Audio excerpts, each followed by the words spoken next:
The failed dream. Catalonia's independence movement. What if the scenes of police violence and determination we witnessed in 2017 had led to a different outcome for Catalonia? The images shocked the world. Spanish riot police dragging elderly voters away from polling stations, confiscating ballot boxes, and firing rubber bullets into crowds of peaceful protesters. October 1, 2017 was supposed to be the day Catalonia voted on its future.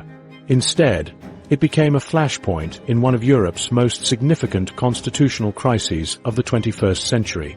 The Catalan government, led by President Carles Puigdemont, organized this independence referendum despite Spain's constitutional court ruling it illegal. Polling stations opened early that Sunday morning as volunteers worked to protect ballot boxes from seizure. By day's end, regional health officials reported nearly 900 people injured in clashes with police. The Spanish government's heavy-handed response transformed what might have been a contested vote into a powerful symbol of resistance for many Catalans. When the votes were tallied, the results showed 90% in favor of independence, but with a critical caveat. Turnout reached only 43% of eligible voters.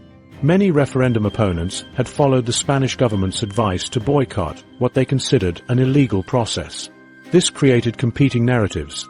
Independent supporters saw a clear mandate for separation, while opponents viewed it as an illegitimate process lacking proper democratic foundations. The roots of this modern independence movement stretch back decades, but found fertile ground during the 2012 Eurozone crisis. As Spain's economy contracted by over 8% and unemployment soared past 25%, Catalonia, Spain's wealthiest region, increasingly questioned Madrid's policies. Independence transformed from a cultural aspiration into what many saw as an economic necessity. Barcelona attorney Maria Puig experienced this shift firsthand.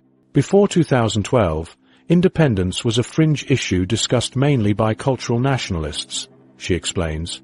After the economic crisis, suddenly my friends in banking, technology, even medicine began seeing independence as a practical solution to our economic problems. The perception that we send more money to Madrid than we receive became a powerful rallying cry. Around her, Barcelona's streets filled with protesters waving the red and yellow striped Estelada flags, the once occasional symbol now appearing on balconies throughout the city. This economic discontent found political expression through massive demonstrations. On September 11, 2012, Catalonia's National Day, over 1 million people marched through Barcelona demanding independence. Similar demonstrations occurred annually, culminating in the 2017 referendum.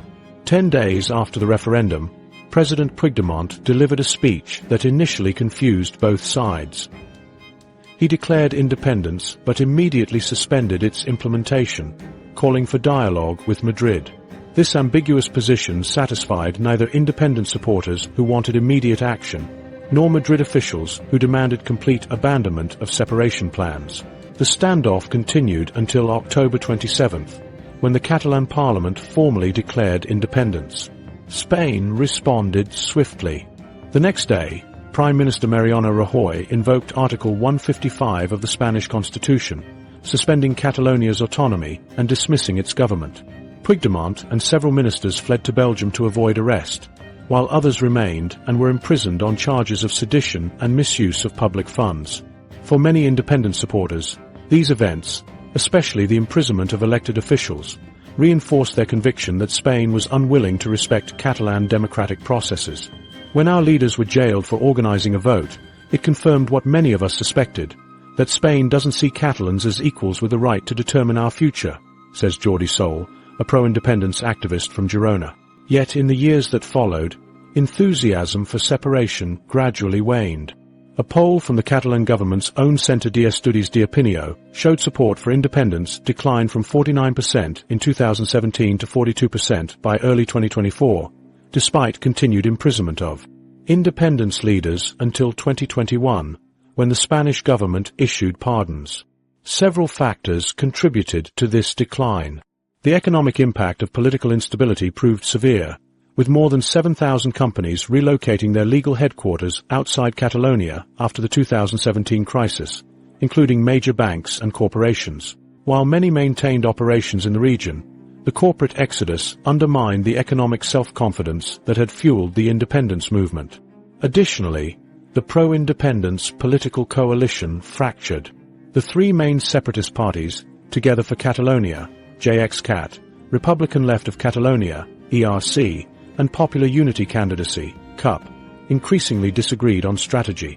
ERC favored dialogue with Madrid, while JXCat maintained a more confrontational approach. These divisions prevented effective governance, even as separatist parties held a parliamentary majority. Perhaps most significantly, the Spanish government changed tactics. After the 2018 no-confidence vote that removed Prime Minister Rajoy, the socialist government under Pedro Sánchez pursued dialogue rather than confrontation. While maintaining opposition to independence, Sánchez offered pardons to imprisoned leaders and engaged with Catalan authorities on regional funding and infrastructure. This approach denied independence supporters the external enemy that had previously united them. The 2024 Catalan elections delivered dramatic evidence of this shift. For the first time since 2010, pro-independence parties lost their parliamentary majority. The Socialist Party, PSC, won the most seats, while pro-independence parties collectively lost 11 seats compared to the previous election. Political analyst Elena Martinez attributes this reversal to voter fatigue. After years of political instability with few concrete results, many Catalans simply want functional government addressing daily concerns like healthcare, education, and transportation. The independence movement promised a new country but couldn't deliver, leading many supporters to reconsider their priorities.